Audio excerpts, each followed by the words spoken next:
Hello everyone, আসসালামু আলাইকুম। আশা করি আপনারা সবাই ভালো আছেন। আমিও আল্লাহ তাআলার অশেষ রহমতে ভালো আছি।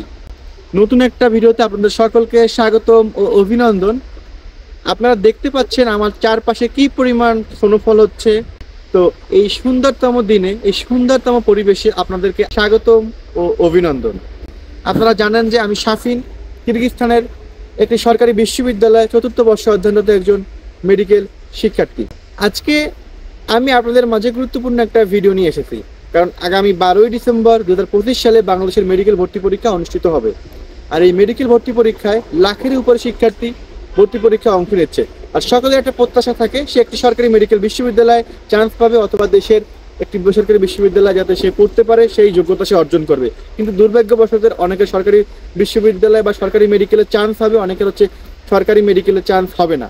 আর আমি আমার ভিডিওতে আরেকটা বিষয় ক্লিয়ার করি। আমি আমার ভিডিওতে প্রায় বলে থাকি যে সরকারি বিশ্ববিদ্যালয়, আসলে সরকারি বিশ্ববিদ্যালয় বলতে আমি যেটা বুঝাই মানে সরকারি মেডিকেল কলেজ, যেমন বাংলাদেশে হচ্ছে মেডিকেল কলেজকে হচ্ছে বিশ্ববিদ্যালয় বলে না, বাট বিদেশে একটা বিষয় আছে সেটা হচ্ছে মেডিকেলকে বা মেডিকেল কলেজকে হচ্ছে ওরা মেডিকেল বিশ্ববিদ্যালয় বলে।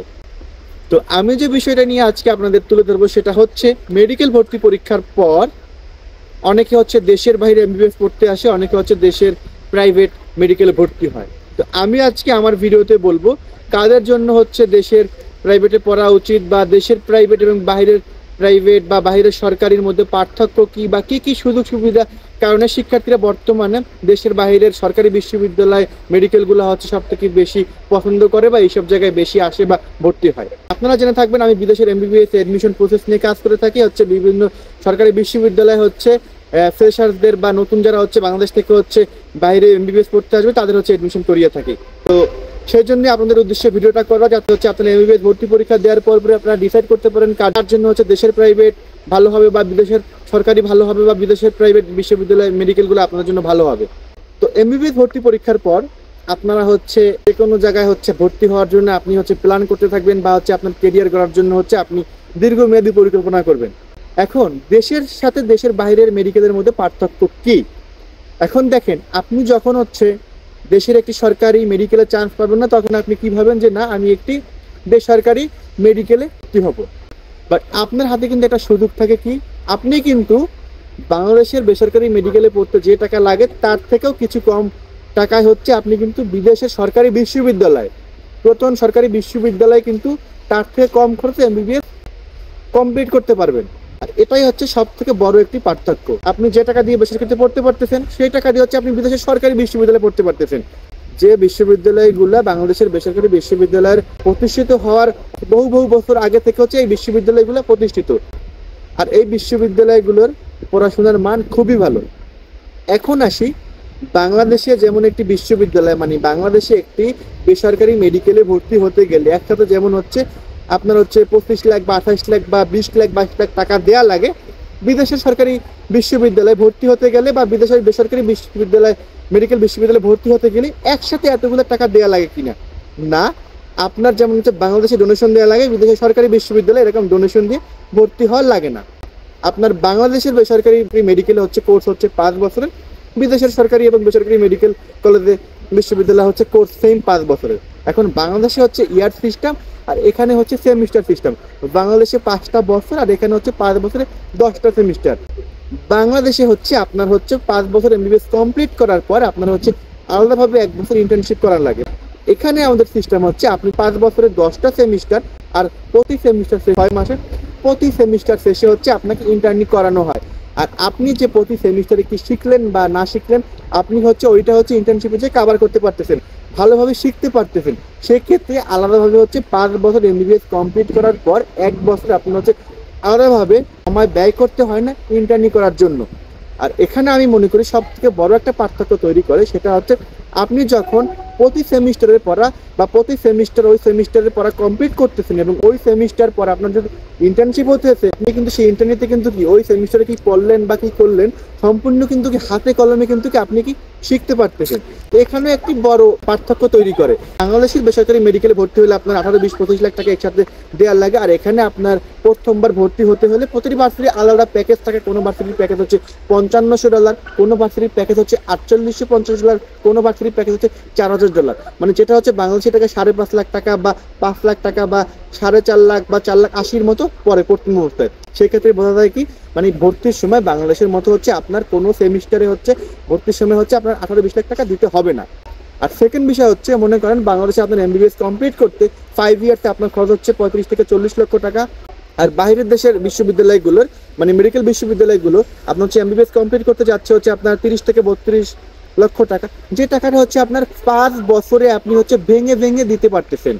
আর এখানে টিউশন ফি হচ্ছে পার সেমিস্টার একটা বিশ্ববিদ্যালয় $2100, কোনটা $2300, কোনটা হচ্ছে $2000, কোনটা $1750, যেটা বাংলাদেশের টাকা হচ্ছে 2.5 লক্ষ টাকা বা 3 লক্ষ টাকা বা 2,20,000 বা 30,000 টাকা এরকম ভাবে আসতেছে।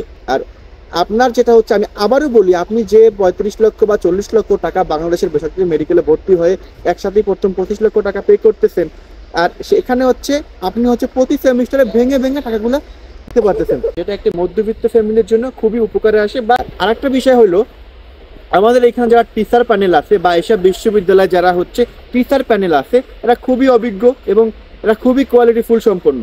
এবং আমাদের এখানে ল্যাব ফ্যাসিলিটি বলেন এবং এক কথায় বলতে পারেন সম্পূর্ণ ফ্যাসিলিটি আধুনিক বা মডার্ন। এবং আমাদের এইখানের আপনি যদি বাংলাদেশে একটা বেসরকারি মানে মেডিকেলের হোস্টেল বা এখানে বেসরকারি মেডিকেলের একটা হোস্টেল সম্পর্কে কম্পেয়ার করেন, তো অবশ্যই রাত এবং দিন তফাৎ। এখানের হোস্টেলগুলো খুবই অত্যাধুনিক এবং খুবই আধুনিক, এবং যেমন এখানে হোস্টেলগুলোতে আপনার খুবই ভালো ফ্যাসিলিটি প্রোভাইড করে। আর একটা কথা আসি, সেটা হচ্ছে যে না, একটা শিক্ষার্থী যখন দেশ থেকে বিদেশে পড়তে আসে, তখন সে যে দেশ থেকে বিদেশে আসবে, এখানে বাংলাদেশি শিক্ষার্থীরা আসে কিনা এটা নিয়ে একটা বড় টেনশন, বাংলাদেশে আসে কিনা। এখানে প্রচুর পরিমাণে বাংলাদেশি শিক্ষার্থীরা পড়তে আসে। আর সব থেকে বড় একটা বিষয় কি, বিগত বছরগুলোতে যা দেখা যায়, মানে প্রতি বছরই আগের বছর থেকে মানে বেশি পরিমাণ শিক্ষার্থী বিদেশি আব্রোডে মেডিকেল পড়তে আসে। কারণ কেন? লাইফস্টাইল ভালো, পড়াশোনার মান ভালো, মানে এক কথায় বলতে গেলে সব কিছু ফ্যাসিলিটি ভালো কারণে হচ্ছে শিক্ষার্থীরা হচ্ছে দেশের থেকে হচ্ছে বিদেশমুখী পড়াশোনার জন্য বেশি হচ্ছে। আশা করি আপনারা আমার এই ভিডিওটা বুঝতে পেরেছেন। আর আপনারা জানেন বর্তমানে কিরগিজস্তান এবং তাজিকিস্তান MBBS পড়া যায় এবং আরও অন্য দেশে পড়া যায়। তো কিরগিজস্তান এবং তাজিকিস্তানে প্রচুর পরিমাণে শিক্ষার্থীরা আসে। তো আপনারা যদি এখানে এডমিশন নিতে চান, খুব দ্রুত আপনার সার্টিফিকেট, মার্কশিট এগুলো আমার হোয়াটসঅ্যাপে সেন্ড করুন। এবং আমার ডিসক্রিপশন বক্সে আমার হোয়াটসঅ্যাপ নাম্বার এবং হচ্ছে আমার ফেসবুক আইডির লিঙ্ক সব কিছু দেওয়া আছে। যে কোনো প্রয়োজন, যে কোনো বিষয় নিয়ে জানতে আমার হোয়াটসঅ্যাপে আমাকে মেসেজ দিতে পারেন এবং আমার ফেসবুকে কানেক্ট হয়ে আমার সাথে যোগাযোগ করতে পারেন। আর যারা যারা এডমিশন নিতে চান তারা খুব দ্রুত আপনাদের সার্টিফিকেট, মার্কশিট, পাসপোর্ট এগুলো আমাকে হোয়াটসঅ্যাপে সেন্ড করেন। আর পাসপোর্ট না থাকলে খুব দ্রুত আপনার পাসপোর্টটি করুন। তো আশা করি আজকের ভিডিওটা আপনারা বুঝতে পারছেন। আর আমি যেহেতু এডমিশন প্রসেস বা এডমিশন বিষয়ের সাথে সম্পর্কিত বা জড়িত আছে, সেক্ষেত্রে আমি বলবো তোমরা যারা মেডিকেল ভর্তি পরীক্ষা দিবা, সময় ক্ষেপণ করো না। তোমাদের যে বাংলাদেশের মেডিকেল ভর্তি পরীক্ষা দাও, তোমরা সেখানে মনোযোগী হও, তোমরা সেখানে হচ্ছে খুব ভালোভাবে পড়াশোনা করে এক্সামটি দাও। মনে রাখবা, আজকে তুমি যে পরিমাণ কষ্ট করবা, ভবিষ্যতে তুমি সেই পরিমাণ ফল পাবা। তো আর একটা কথা মনে রাখবা, বাবা মার দোয়া এবং আল্লাহ তাআলার দয়া কখনোই বিফলে যায় না। তো মনে রাখবা, সবসময় বাবা মার সেবা করবা এবং হচ্ছে যাতে একজন ভালো আদর্শবান মানুষ হতে পারো। এবং তোমাদের জন্য অনেক অনেক শুভকামনা রইল। তোমরাও আমার মতো একজন মেডিকেল শিক্ষার্থী হও। তোমাদের সাদা সেই স্বপ্নের অ্যাপ্রন, যে অ্যাপ্রনটা গায়ে জড়ানোর জন্য আমরা ছোটবেলা থেকে স্বপ্ন দেখি যে আমি একজন ডাক্তার হব, আমি মানুষের সেবা করবো, আমি দেশের জন্য করব, আমি দেশের জন্য করব, আমি আমার বাবা মায়ের মুখ দেশের সামনে উজ্জ্বল করবো। মানুষ বলবে যে না, আমার বাবা মা যে আমার জন্য ছোটবেলা থেকে কষ্ট করতে, সেই কষ্টটা সার্থক। তো এমন ভাবে নিজেকে তৈরি করো যাতে না মানুষ তোমার দিকে, তোমার বাবা মার দিকে আঙ্গুল না তুলতে পারে। যে অবশ্যই কঠোর পরিশ্রম করো। আর আমি আবারও বলি, তোমরা যারা যারা এডমিশন নিতে চাও, তোমাদের ডকুমেন্টস আমাকে হোয়াটসঅ্যাপে সাবমিট করো এবং তোমার যে ডাক্তার হওয়ার স্বপ্ন, কাঙ্ক্ষিত স্বপ্ন, সেটি পূরণ করো। এবং সবাই ভালো থাকবা। নতুন কোনো ভিডিওতে আবার দেখাবে। আর যদি কোনো বিষয় নিয়ে প্রশ্ন থাকে, অবশ্যই আমাকে হোয়াটসঅ্যাপে নক করবা। ডিসক্রিপশন বক্সে তো অবশ্যই হোয়াটসঅ্যাপ নাম্বার দেওয়া আছে, ফেসবুক আইডি লিঙ্ক দেওয়া আছে, যে কোনো প্রয়োজনে আমাকে নক করতে পারো। আজকের আমার এই ভিডিও এই পর্যন্তই ছিল। নতুন কোনো ভিডিওতে আবার তোমাদের সাথে খুব শীঘ্রই দেখা হবে। আর এখন থেকে আমার ভিডিও চ্যানেলে প্রতিদিন ভিডিও আসবে। আর ভিডিওটা ভালো লাগলে অবশ্যই আমার চ্যানেলে লাইক, কমেন্ট, শেয়ার এবং সাবস্ক্রাইব করবে। তো সবাই ভালো থাকবে। আল্লাহ হাফেজ। আসসালামু আলাইকুম।